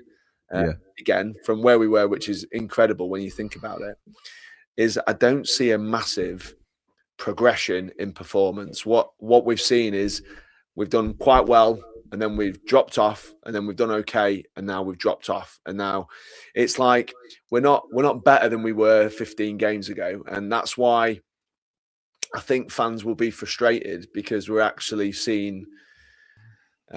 We've actually seen us do a bit of a roller coaster, and we're on the way down at the moment on that roller coaster with no wins in 6. Really poor and it has to be also said that although the team is disjointed, despite the lack of preseason and all this stuff that people talk about, there's a lot of money being spent on the wages of these players. When you look at this team and you look at the spend versus what we've done this year, we're massively underperforming in terms of what that is. And you look at, like, you do it all the time, Jim. Talk about this squad, talk about the quality individually, and where we're not quite at as a team. And it's a valid point. Lots of teams would take a lot of our players and go, we'll have him, we'd have him, we'd have him, we'd have him, we'd have him in our team, we'd have him in our team. And the truth is, the performances in the past month or two have not matched up to that. And he's going to come under pressure at that point. There's no manager in the game. Pep Guardiola will come under pressure if Man City don't win in 5 games, no doubt about it. The truth is, if you look at the performances, you look at what's going wrong, etc., you either back him or you don't. What I really don't like is this. We win, everything's fine. We lose, it's everything's gone out the window. It's nature of football fans, though, isn't it? I get it, Jim. I get it. But when it comes to the manager's head, you can't seriously look at the scenario we've had this season and think that sacking Wilder at the end of this season is a fair crack for a guy who's done what he's done at the club. He deserves the summer to sort it out. We are not in a Leicester position. We are not in a West Brom position. We are safe, and that's fine. We could end up in the top half of the division. You never know, based on what we've seen on Saturday. It's a possibility, you know. But I think the issue that he's had is we haven't seen a massive improvement over time. And I think when you're going to blame things that happened a long time ago on the reasons that you're not doing well now, that was fine for about 10 or 15 games. And a lot of fans don't want it after 30 games. They don't want, oh, well, it's because of this and that what happened before with him. Because what you want to see is a team getting better and better. And I think what Wilder's come to is his frustration with the players has led him to go, right, I'm pulling the trigger on him, because they're not my players and I don't want them. And that's kind of the narrative that players will not like. I don't care what anybody says. There might be one or two you get a 10% more out of because they think, well, you know, I want to prove him wrong. There'll be loads of them going like this, and it might not even be talking about them, but the vibe can't be great, can it? It can't be great at the minute. And to get a win is great, and I think it's good that he made the changes. But I wouldn't be overthinking to the point where I'm going, oh, he's the Messiah now because he made a sub and he scored the winner. I want him to stay. I think he deserves to stay. I think he deserves the summer to build a team. But again, like any manager in this league and the one above, you lose five. You don't win for 5 games, and you're under pressure no matter who you are, whether you're the Oxford manager or the Sheffield United manager or the Man City manager. It's the same story.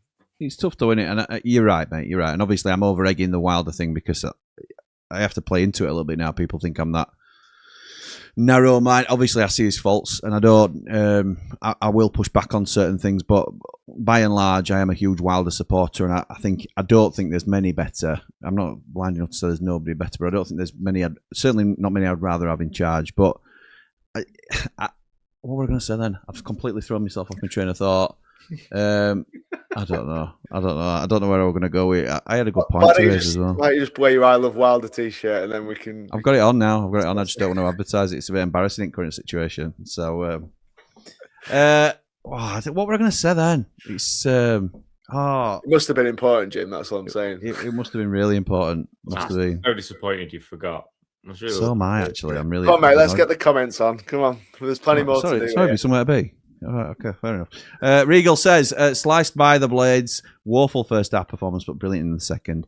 Makes you wonder if Wilder's approach has changed. Up the Blades, up the Ramble, up the 3MB. Love that. Sarah, because that's how you pronounce her name, says, evening lads, hope you had a good evening. Disappointing first half, much better second. In Wilder we trust. Up the Blades, up the Ramble, like and subscribe. It was going to be something about the atmosphere that you were talking about. Oh, that were it. Yes! This never happens. I never remember it when I forget a point. But you built it up. I know, and it's not that good. Fingers out, mate. The fingers out. It's not that good. The finger of... He's got something to say. I've got something to say here. The finger. Right. So I can't even get it straight up, but that's early onset arthritis, I think. I get it from my father. So what we're going to say, I've lost my... No, I'm only kidding. I'm only kidding. When you are managing, it must be difficult as well. When you are managing, it's not even that good. I built it up now. When you are managing players that are on their way out and they know they're on their way out, so getting a tune out of them play. It's like managing somebody who's working their notice at work, and we've some of us have all been there. But Jim, how many managers come and declare it in the press? Not many. Not many. Get rid of this lot. Well, back to comments. Yeah. I'm glad I raised that. It were a really worthwhile point coming back to. We've got loads of great conversation from that, Jim. Well done. Where's that clip? Where's that chuffing Elton John clip? Get it played. Dawn says, good evening, boys. We'll take the result. 3 points. Now onwards we go. Up the Blades, up the 3MB. I have to also say as well, I don't mind Hull at all. And it's, if they get playoffs, brilliant. In fact, I'd much rather they get playoffs than Wrexham. And, best of luck to them. I really like Ollie McBurney as a character. John Egan is an absolute Sheffield United legend. I won't mind at all Hull doing well. It's nothing against Hull, but I would great. It would great. Honestly, Jim, and I don't mean this to be derogatory to Hull, they do not want to get promoted based on what I saw yesterday. They do not want to get promoted. Yeah, but mate, everybody wants to get promoted. Even if they go lucky, mate, they'd need to. You take it. I don't think they will go up, unfortunately. I think nobody's stopping Southampton in that playoff race, but Everybody takes it, don't they? Of course they do. I know what you're saying. Batman says, evening 3MB, top weekend with the Ramblers. All we're missing was the Man Mountain, but we've still got time for that in 3 weeks. Dave the Nose and Batman know their way around a Frank Sinatra classic. Which one were it? Were it My Way, I assume? I thought it might have been. Get a little rendition now, Dave? No. Oh, okay. Parts of the game were a tough watch again, but this time I was pleased with how we went to the end. Sometimes it's not about how you start, it's about how you finish.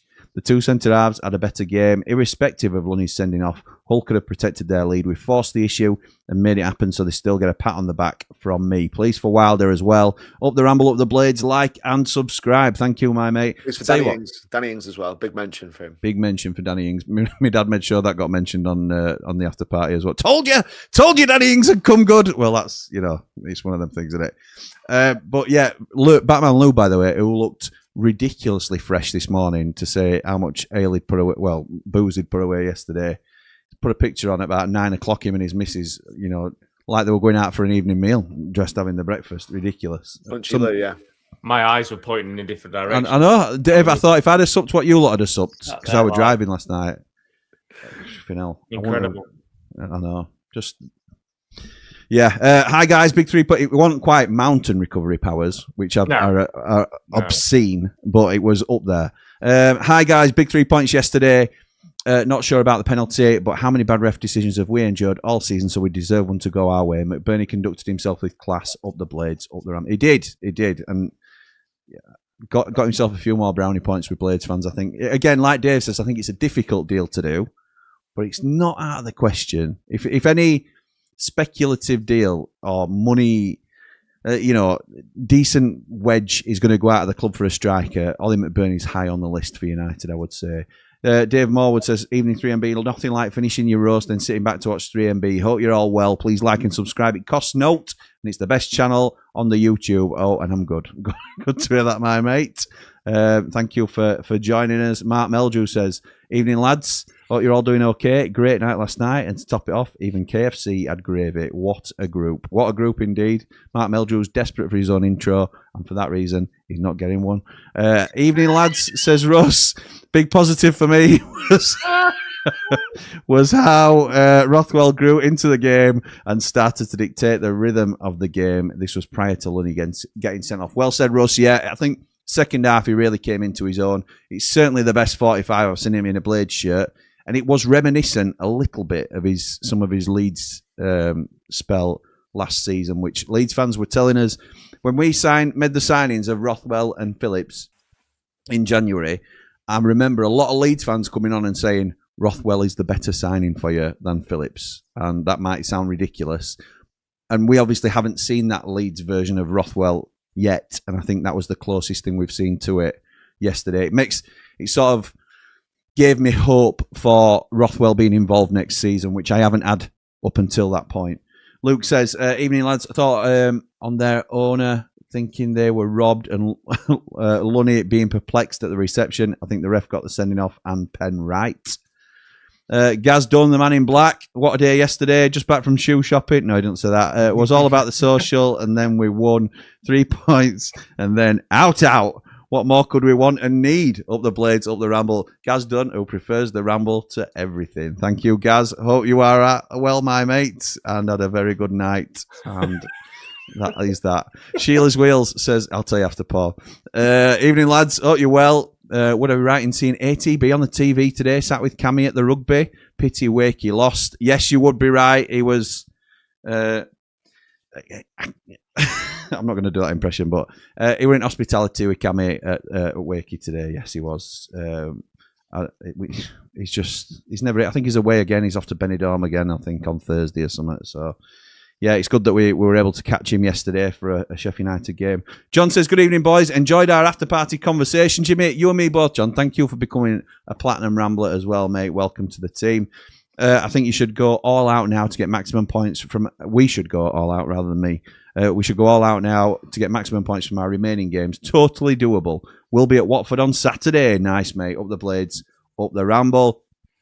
Alex says, evening all. What a win that was. Had a bit of everything. Hope you had a great night out up the Ramble. With the wilder criticism for some, he has to get the praise for yesterday. We don't win that without him going all out. Excited for next season. And Davo, fair play, some good saves there, will probably extend his contract. Interesting, lads. Would that now play into your thinking? I know before certainly me and Paul were it me and Paul? I can't remember. Two of us were quite keen on getting a stronger number. I think we were all quite keen on getting a stronger number 2. Has Davo done enough to get a contract in? I think he will get a contract. So it's not really a question of will it happen, but would you two be comfortable with him being number 2 next year? You could argue we've got bigger fish to fry, don't we? In terms of we are frying fish. He's done a solid job. He's definitely done a solid job. Is he going to push Cooper when he's fit? No, I don't think so. But I think he's solid if we need him. Depends what else is available and what the deal would be for him. Okay, that's fair. Because I think he's earned, I have to say as well, I think he's earned much more respect and a lot more. Absolutely right. More favourably than he. Certainly from me as well. It was very not derogatory of him, but certainly I didn't hold much hope for how he would do in this spell.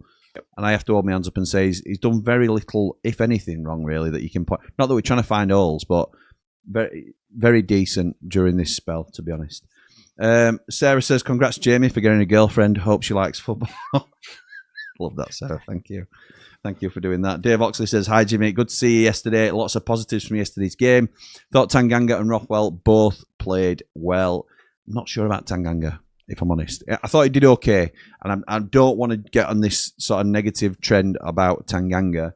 But I think, I know certainly some of the people in our Platinum chat were saying, well, it were a great cross for Danny Ings to score. And, it was a good phase of play. I'm pleased it happened, obviously.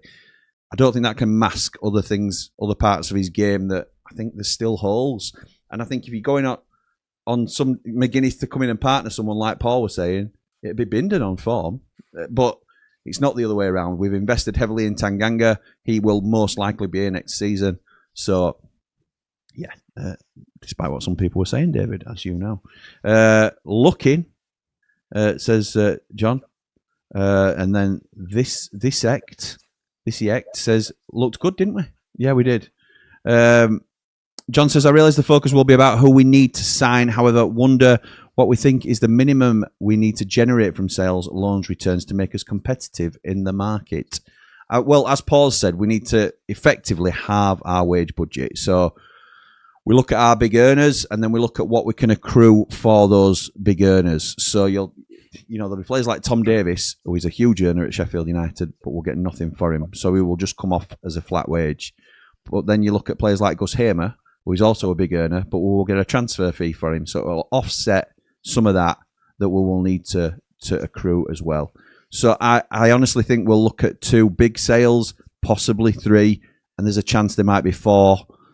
And the 4 names that stand out to us at the minute is Gus Hamer, Sidney Peck, Femi Sariki and Andre Brooks. Don't rule out Harrison Burrows getting interested in him as well, which I think we would entertain. So these are the 5 players that we wouldn't necessarily opt to sell, but will be considered for sale. So I think we'll sell at least 2 of those, to be honest, John. Ty Campbell, if we get the interest, because how much are we going to get for him? I think if we get anything for him for, say, £3 million and it can go towards a McBurney deal, I think we do the deal, don't we? So, I can see that happening quite easily. But are we going to get the interest in Ty Campbell? Don't know. With a year left on his deal as well. We may do, because we've seen that he can do it at championship level, and strikers always come at a premium. So he's in a similar boat to McBurney. He hasn't had the same season, obviously, but he's had this in the same boat as McBurney, who both got a year left. So you're not going to pay top dollar for either of them. You're not going to pay the true value. So, I don't know, mate. It's a really interesting one, I think. Martin says, evening, lads. Great win that. And that reception McBurney got was class. I agree. Chris says, love the time wasting in the corner by United. That was just smart game management, I thought, to be honest. I'm not disappointed in it. I'm not embarrassed by it or anything like that. Hull are doing really well this season. And with Paul, I don't think they were great yesterday. But, why risk anything happening in the 90-odd minute to let them get downfield and score? James says, really, Rothwell wasn't ready to go when we signed him. Hull were well organised, went in Bramall Lane Upper yesterday, saw the game from a different perspective. Yes, we were up there as well. Absolutely love the view from there. James, I think it's best viewing ground. Alan with an £11 super chat. Thank you, my mate. Says, the terrific trio are, Jim lad. Mr. Proboscis and Mr. Kang Chen Junga. Unbeatable. Yeah, that's how we know on the weekend. Unbeatable. Up the Blades, up the Ramble, up the Wolves. He's a Wolves fan, he's Alan. But thank you, my mate, for the super chat. Very much appreciated, pal. Hypothetical question to all three, says Dozer Downs. Would you replace Wilder with Bielsa next season? Bielsa? Bielsa's the Uruguay manager, and Bielsa's I'd say a Premier League level manager. So I don't. It's not a likely thing to say, but it's like saying, would you replace him with David Moyes or? Do you know what I mean? A more interesting and far more realistic shout would be Farke, wouldn't it? I think Daniel Farke would be. Stop it. True story, mate. If Leeds pull the trigger, if they stay up or if they come down, and it's 1 from 4, isn't it, down there? I don't think Wilder's going to get fired. Don't get me wrong. I didn't think Wilder's going to get fired at the start of the season. That's true. Daniel Farke would be arguably the hottest property manager in the Championship, I believe, because of his track record. Bielsa, Farke, or Wilder? Wilder's got the job in the season. He definitely has. I'm not trying to suggest Wilder's got the job, but I think Farke's a far more interesting. I think, let's ask that question getting closer to Christmas next year, and we'll see this year, and we'll see how we're going. So we're going to dodge that hypothetical question, I think, Dozer, if that's all right. No chance for me, mate, says Gaz. Oh, sorry, mate. Sorry. Nath says, did you think of my question from last time, lads? A player you would buy, a free agent to sign, and a loan to bring in. Up the Blades, up the Ramble, like and subscribe. A player you would buy, a free agent to sign, and a loan to bring in. A player you would buy. Paul?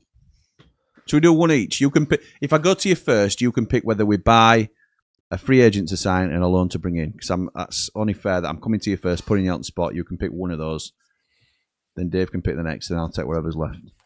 Well, I did have some ideas about the who goes down because I know we've shopped in that pond before with Chong and with I suppose with Benny indirectly, and McGuinness going for the Luton lads. But I think there are players who play for Oxford, who play for West Bromwich Albion, who play for Leicester City, who I would be interested in acquiring if they were to go down, or I think the club could be interested. Like Portsmouth, you're looking at like Murphy, and what's his name in the centre there? Is it what's his name? I like him. I'll come back to me. It's not Dak. It's like it's Pack. Ball and Pack. Yeah, I think he. It's not Dak. It's Pack. It's Pack. Yeah. I think he when I've seen him on the telly, I think he's a poo house, isn't he? He's a poo house. I think he's a Wilder sort of character, he's a Wilder player. And a good I like the way he goes about it a little bit, and he'd be that 40, 50 games a season sort of player that we're looking at. You're looking at, I know you'd have Hellick from Oxford in a heartbeat, Jim. Hellick, yeah. You've got Brannigan, you've got the lad we let go, Lancashire on loan, potentially is someone we could look at. Pick one, Paul. Yeah, come on. You've answered for us, I think, now. I'm putting myself under pressure here. I know. Buying himself time. I know what he's doing. West Brom go, Jason Malumbi is a. I agree, but West Brom aren't going down. Well, they're 4 points out of it. Yeah, with 4 games to go. And there's quite a few at Leicester, isn't there? I know that the Hamza question comes, the Suter question comes. You've got, I don't know if we can afford the lads on the wing. Who I rate both of those for Tawu and Mavadidi. There's players that you could argue are going to be players that you might be interested in. And who's yours? Pick one, Paul. I'd like to see Murphy from Portsmouth if they go. Okay, so that's a buy. Paul would like to buy Josh Murphy from Pompey. Good shout. Dave the Nose. On the assumption they go down, I would look to loan in Vinny Souza. No. So that leaves me with a free agent. Thanks, lads. Is it right? If it's right, Kyle Walker becomes available as a free agent, doesn't he? If Burnley go down, I'm taking that. That's going to be my free agent. Didn't they yesterday? Yeah, they did. He came on for something like 8 minutes. Well, he'd play more than 8 minutes for Sheffield United, I'll tell you that. Come on, Kyle. We all love you, pal. Cuz says, please support the stream and drop a like. Cuz, you'll do for me. Even as a Leeds fan, you'll do for me, my mate. Dave, that always happens to you. I don't know how... Don't work. It's that dodgy thumb, isn't it? Look at it. Yeah, it is. Yeah. I forget what I do to make all fireworks go off. Wish I knew how I did that. It's when you do your Dale Winton bit. Dale Winton. After you've sung Don't Let the Sun Go Down on Me. Oh my! And his face is caught as well. You have to do a stupid face and all. Well, that'll get clipped. Oh, what am I doing? He's got it again. I know. Oh You dear. look too happy. This is it. You've got to look like miserable happy at the same time. You've got that down to an art. I'm going to swear then on stream as well. You nearly got me. Hey, y'all. How much have I missed? Quite a bit, because you put this comment in it. Oh, no, you put it in an hour ago, so that shows how far behind I'm on comments. Right, strap in, boys. We're in for a bumpy ride. They are going to get... who's going to Spurs next season? Oh, yes, good shout. We definitely need a striker. Don't want Bamford to think he won't get dropped. Good point.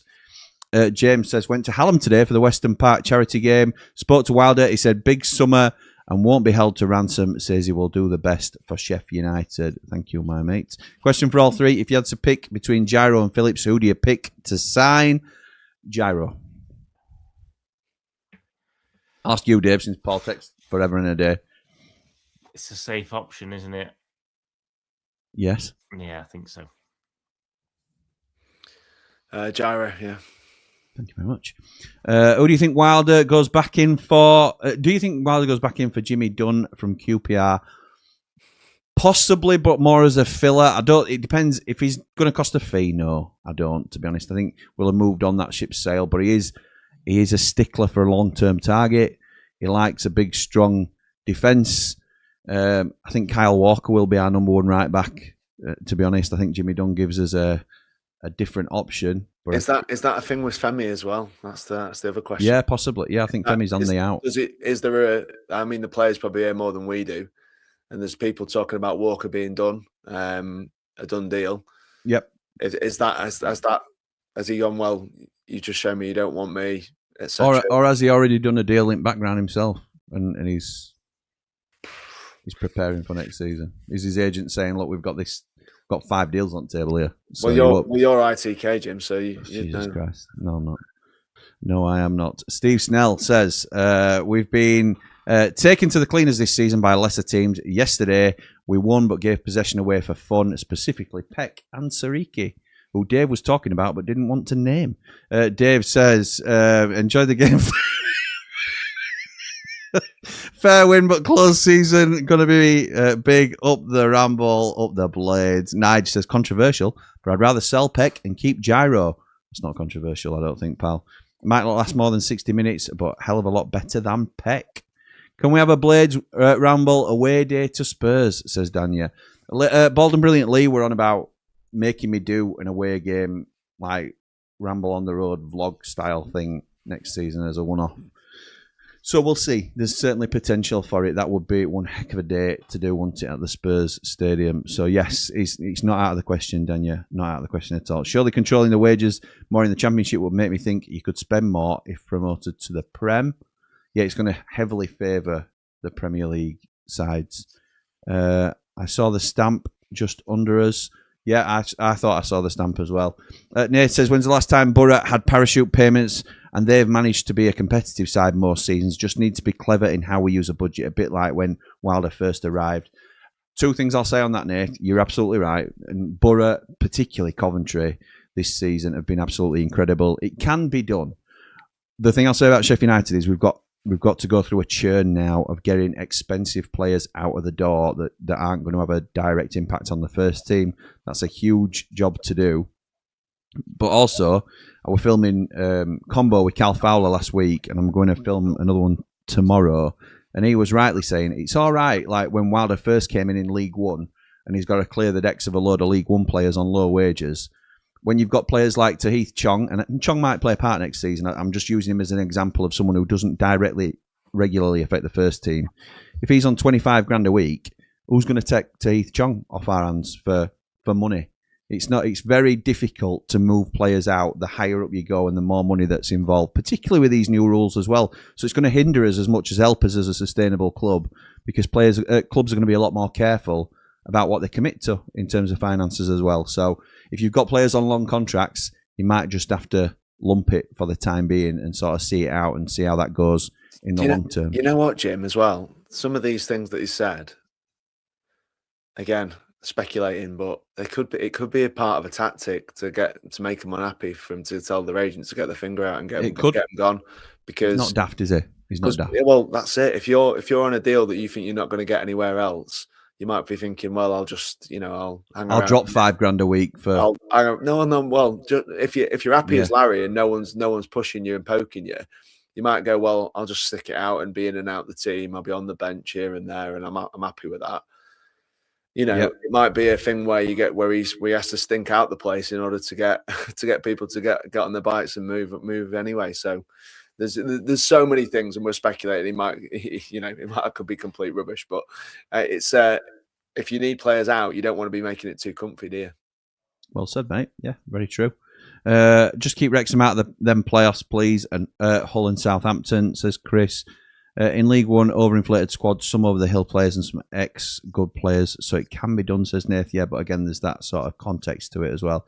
Josh says if Phillips does come in, I think having Phillips, Gyro, Rothwell and Arblaster as a group to, 1, push each other, and 2, rotate sensibly and not have to run players into the ground because we don't have other options is a really good thing.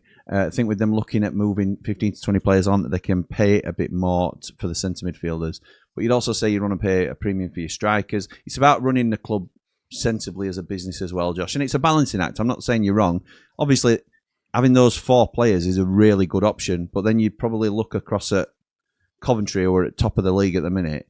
They won't be paying any of their centre midfielders, I wouldn't have thought, what Joe Rothwell's on. And he will be probably 3rd on that list, if not 4th.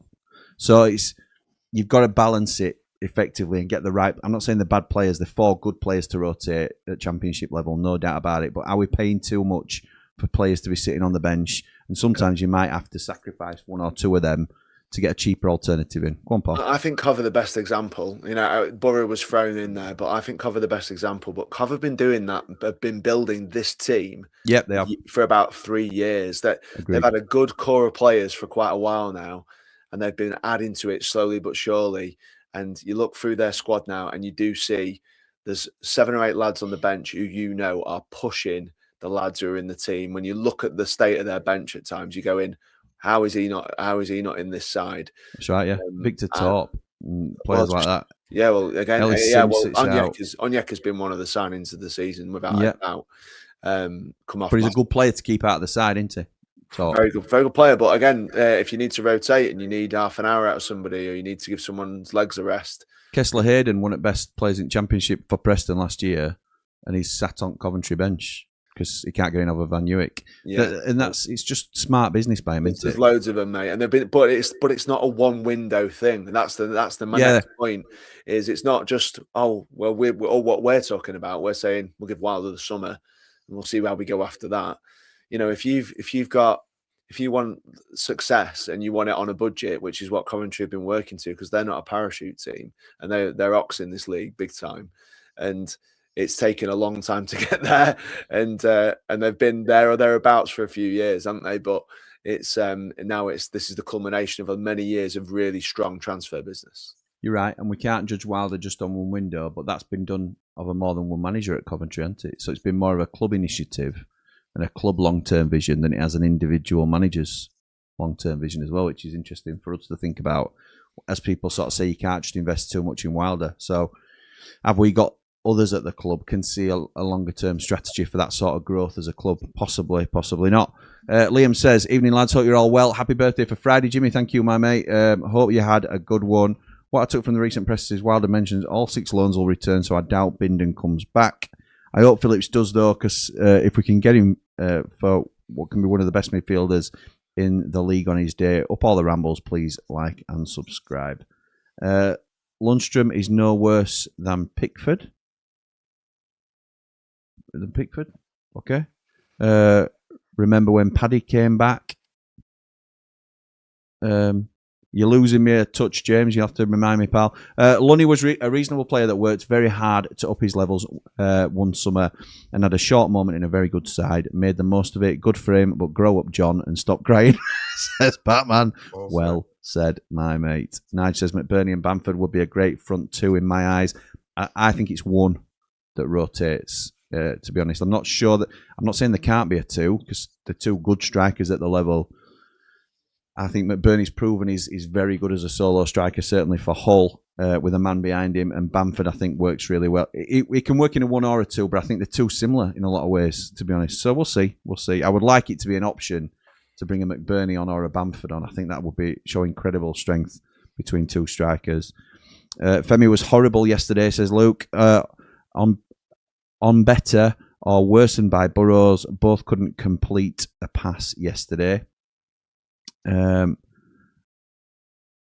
Chris says, "Oh, Jimmy, last week you said name someone when I said Wilder should go.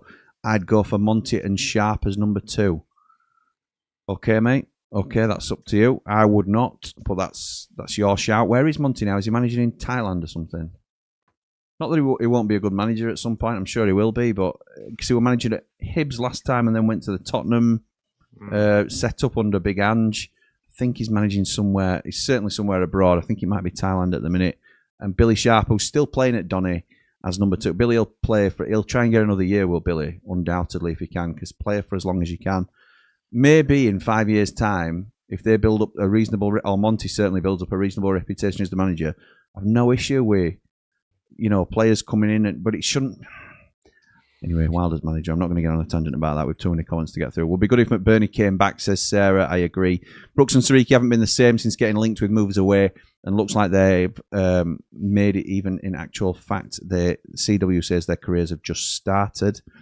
Sheila says, was very surprised when Wilder held the sheet of paper up telling the reporter it was his list of players going and staying. Do you think it was a good move by Chris? I think it was in jest, to be honest, Sheila. I don't think that will have been a written list that he'd taken to a press conference of player targets.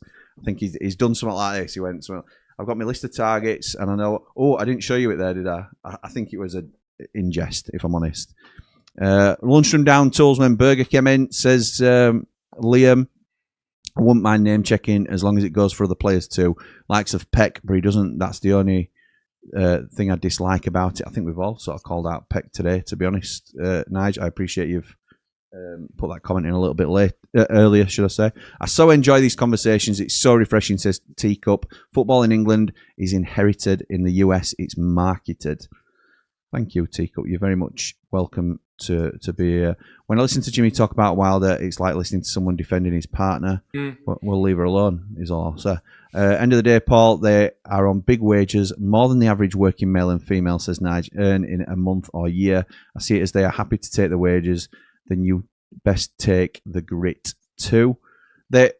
Players cannot get upset with fans criticising performances, whether they like it or not. Is it's one of them things, but it certainly comes with the territory when you play at this level. We would never go in personally on people anyway, but it's scrutinising players' performances is part of the game. That is, we'd do this in the pub if we weren't doing it online. So. I'd never blame a manager for going in for it after equalising, after being behind. It's winning positions that I question. I'm not sure. I think he'd have got a bit of stick yesterday if we'd have conceded rather than scored the winner. I love my mountain, says Scott. Jimmy praising Wilder like he's the holy one. In comes Mountain. Wilder's won 1 in 7 and only just beat 10 men. Shut up, Scott. Congratulations to Wilder for winning the game by going 2 up top, says Paul. Hang on, I just want to. Carl Froch now commenting on our channel. I wondered what that profile picture was. I won't leave it up too long. Carl Froch. Sorry, Paul. Liam says, what will be interesting for me is if Borough don't go up, will Forest and Brentford go for Hackney instead of Peck? No, I think Peck's Brentford bound, if I'm honest. I don't think it's a done deal, but I have I don't know why I've just got it in my head that I think that's happening. Might be completely wrong. Bean says, hope we've got some striker targets lined up. Some striker targets lined up. Happy with Bamford being second choice, but don't want a soon-to-be 33-year-old Bamford to be our main striker. What's your thoughts on booing former players? I think it's a bit childish and cringe, personally. I think we should win both the remaining home games this season. Preston and Blackburn, yeah, I do too. Bean, I don't mind it. I think it's all part of the pantomime. I didn't like what Lundstram did as a Sheffield United fan, even though I understood it as a bloke. So I joined in with booing. I get off, boo, start, all that's... It's part of it. It's part of it for me. I didn't boo McBurney. I stood up and applauded McBurney when he got taken off. He's applauding all four sides of the ground. My dad's trying to pull me down. I've told this story on the after party as well. My dad's trying to pull me down as I'm standing up to applaud. Get down. Don't be applauding. All this sort of stuff. And when I wouldn't sit down, my brother tried to de-keg me, so that made me sit down because I nearly lost my trousers, and nobody wants to see that. So yeah, I ended up sitting down, but I was up applauding McBurney because I thought he was great I just like McBurney as a character, to be honest.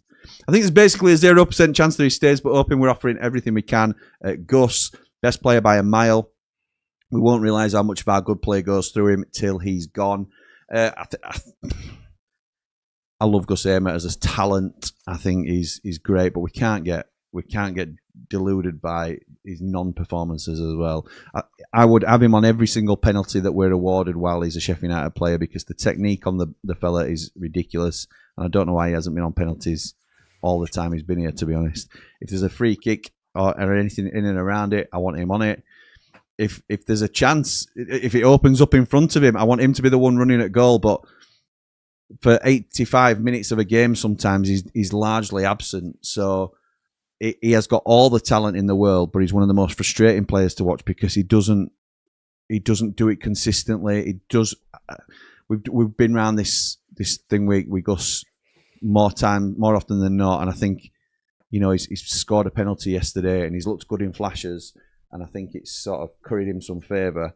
And the fact that he'll be gone soon, lads. Any thoughts on that very quickly? I know we've done it a little bit on Gus already, but Dave, any thoughts on Gustavo? You'll miss him when he's gone. You'll definitely miss him when he's gone. And if we don't sign I agree with that. One player who's got some creativity about them, we are in trouble. And I would, if it's on the table, I'd do what we can do to keep him, and I'd probably, harsh as it is, put him in the 10. Thought it looked good in the 10. I have to say, I thought it looked good in the 10. Yeah, with the very brief centre midfielders behind him, two good wingers alongside him. We'd be a real prospective, attacking team. So yeah, Paolo. Yeah, I mean, outstanding quality Premier League footballer for, like you said, 15 minutes a game, and if we could get him consistently doing it, it'd be amazing. He's been our best player for ages, and technically, so yeah, there'll be a lot of, again, interesting recruitment required without him, because he does give us an X factor and an edge. Has faults, but if he didn't, he wouldn't be playing for us. Very true. Very true. So there you go, B. What have I missed out? Dino says, tell the dad Tom Cannon you'd have got 3. Would have got 3. Thought Wilder got it spot on yesterday. Up the Blades, up the Ramble. In fact, Sophie, my girls, again, another tangent, which you'll be surprised to hear, but my girls played on the Saturday morning and had a very similar experience to Sheffield United. So we went 2-0 down, and then we went to 2-1, and then Emily, my youngest daughter by a minute, scored the equaliser, first goal for the club because she's a centre half. And then Sophie, who had come on as a sub that quarter and had just run round and not really touched the ball, scored the winner with the last kick of the game as a rebound, and she were absolutely buzzing with it. And my dad was like, that's it. She's Tom Cannon. She'd never touched the ball, but she put it in the net. She were in the right. She just bloody takes all the glory, and she's not done all quarter. So you were like, he's going to start calling her Tom Cannon, which I think is a little bit harsh. Away at Derby, last game of the season. Maybe Derby need 3 points for the playoffs. Derby will be out of it, Sheila. I think it'll just be a decent game between two decent sides, but I think it'll be the last time this side plays together in Sheffield United colours. I think we'll look very different next season. Having said that, like the boys have said, we're leaning more towards next season's contracted players at the moment. Joe Rothwell, certainly more guaranteed to be here than Gyro. And Bindon is a loan player, and McGuinness has come in for him as well. So there might be a little bit of planning for next season in that game. Max says, thought we looked much better once O'Hare came off and Heyman moved into the middle. I think that's fair. I thought Heyman looked good in the 10. I don't think we've tried him enough in the 10, and that's Callum O'Hare's in his way in a little bit, which Dave I agree, is slightly harsh in terms of, because Callum O'Hare's been our player of the season this year. We can't forget how good he's been, even though he's tapered off slightly in his form. But I think Gus Hamer in the 10 is quite a mouth-watering prospect. I know we've sort of teased it for a little while. A lot of us wanted him in the 8. We tried that. It didn't work. But as a 10, I think he looked good yesterday. Jihan says, do you think we have a chance of getting Sousa back, considering Wolfsburg go down? I don't, but Dave would speculatively like to have a go at signing. What's wrong with it? You don't ask the question. You don't get... Not a lot of us. It's easy to sort of say, well, he's gone on to bigger and better things. He's on 90 grand a week, allegedly, and all this sort of stuff. But who would have pulled Calvin Phillips out of the bag for Sheffield United? Nobody. So for me, it might seem a difficult deal to do and unlikely to many, but Calvin Phillips was not on my bingo card either. So I don't write anything off, and I think he'd be an ideal... We know he'd be an ideal player for what we need. Whether it's doable, I'm not entirely sure, but time will tell. Jack says, I'm thinking of next season, sell Femi, Peck and Brooks, move Hamer into the 10 and rotate between him and O'Hare, bring some rapid winger in, get a solid centre-back, Suter maybe, get a proper baller in the middle, and Walker. Hamer looked way better in the 10. It's almost like it's his natural position. Final comment, says Jack, if we bring Phillips back over keeping Gyro, sack the lot. Jihan says, could we not terminate some players' contracts? We could. It'd be very expensive. So we would... It wouldn't shock me to see 1 or 2 towards the end of the window if we can't move them out, but it won't be big ticket players like Chong and McGuinness. Obviously, McGuinness is more involved in first team, but it won't be expensive players that we do that with. I'll be very surprised. Alan says, Probitskis says fancy name for a nose, and Kanchenjunga is the world's 3rd highest mountain, Jim. Thank you, mate. You learn something every time. Very much appreciated. Davo's kept 1 clean sheet since he came in and needs someone better to push Coops next season. I don't fault Adam Davis for any of the defensive errors since he's come into the side. I'm not saying Cooper wouldn't have saved the odd 1 or 2, but certainly this season's Michael Cooper, you'd be hard to argue that would have done much better than Adam Davis. So I think I understand what you're saying, Liam, and I'm probably still in that boat where I'd like a better number 2. But I think Dave, like Paul said, best way to put it is he's earned a lot of people's respect this season with how he's handled himself coming in.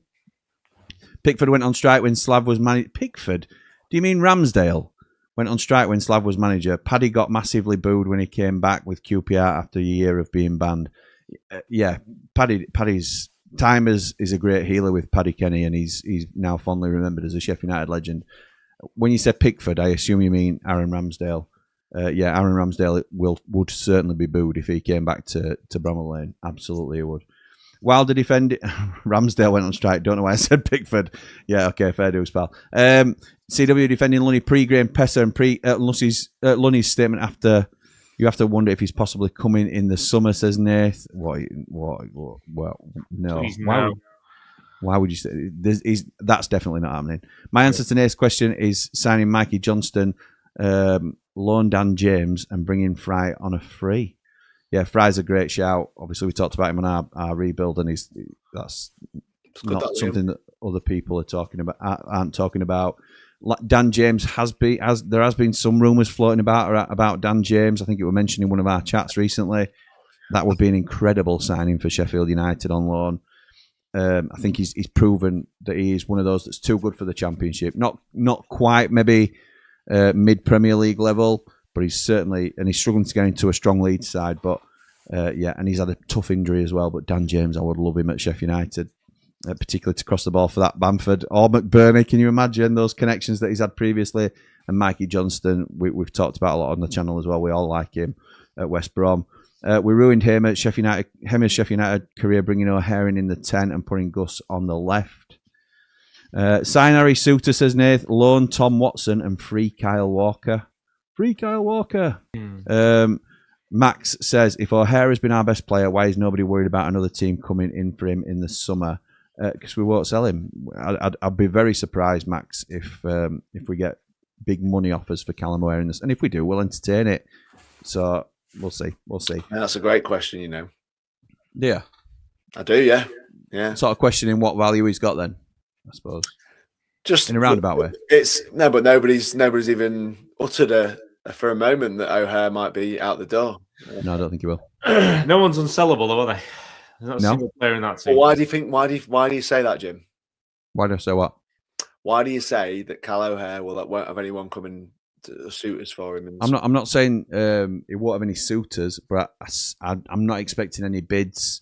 I think we've signed him with no transfer fee. So if we get a decent bid, then surely we can make decent profit on it. But I think he's too valuable to us in terms of, I think he's integral to how we play currently. I think signing another 10 is going to be ridiculously expensive. He seems to be very good at the level. He works very hard. I don't see us selling him. Who's going to come in and excuse me? What would you say? We'd want 10 million for him, perhaps 8 to 10. Who's going to pay that? I'm not sure. It's just interesting because I mean, my eyes give me away sometimes. But when you said he's the best player this season, he is. Across the season, he is. I think it's very easy there's recency bias in terms of he's not played great for the last 6-8 games probably. But I think for the start of the season, we were all saying it, and it's easy to forget now because other shiny new toys come in. Andre Brooks has had a very good spell for 8 to 10 games. Jim, Bamford had a good spell as well. Him in the starting lineup next week, nobody would raise a single eyebrow or question. No, but that's because Wilder's in this sort of shock value team selection at the minute. I think Gyro's a better player than Joe Rothwell, and I was shocked when Joe Rothwell came in, but Wilder were proven right when Rothwell had a good game. So I don't question the manager's decision, but it don't mean. And O'Hare's not played great for the last 6 to 8 games. So if he's replaced in the lineup, I'm not offended or anything. I don't think it's a wrong decision, but it don't mean he hasn't been great across the season because he has. He's been really good for us this season. No, I agree, but I think it's a valid point that there won't be many. I don't see suitors for O'Hare simply because I don't. Again, there's a lot of players that I do see suitors for. You know, you mentioned Sidney Peck. You know, you talk about Femi, Andre Brooks, potentially Gus Hamer. We're not talking about Cal O'Hare because we don't think a Premier League team would ever come for him. I think that's where we are. Yeah, we fancy ourselves as a Championship playoff sort of side. No one above us is going to come and pay. Again, it's interesting because is he another one that we're overrating potentially? I don't know.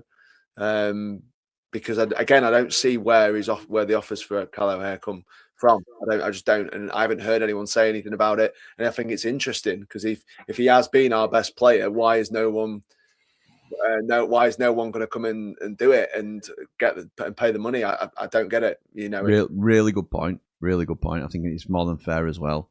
I think he's been our most consistent player at a high level. To say he's his best player is a disservice to people like Gus. I think Tyler Binden's been our best player over the last 8 games or so, certainly for a significant period. It was Andre Brooks before that. I think for a long period of time, O'Hare was the only one that sort of could hold his head high. There's an argument that Brooksy's had a better year than, or as good a year as O'Hare. No, not for as long, I wouldn't say. I think Brooks' second half of the season has been very good. And even then, there's been some inconsistent performances. Brooks is more important to the team at the moment, and I think he has been for a while, personally. What's he doing here? Pulled my socks up. All right. I think it's about time. It's about time. Yeah, I know. Yeah. I'm buckling in, I think. I think Brooksy at the minute gives us something that no one else can. And I think he cuts inside. Sorry? He cuts inside. I think he offers us something. I think he's been better, quite a bit better recently. Quite a bit better recently. I think he's been good all year. So I think I think they have both been as ineffective as each other lately.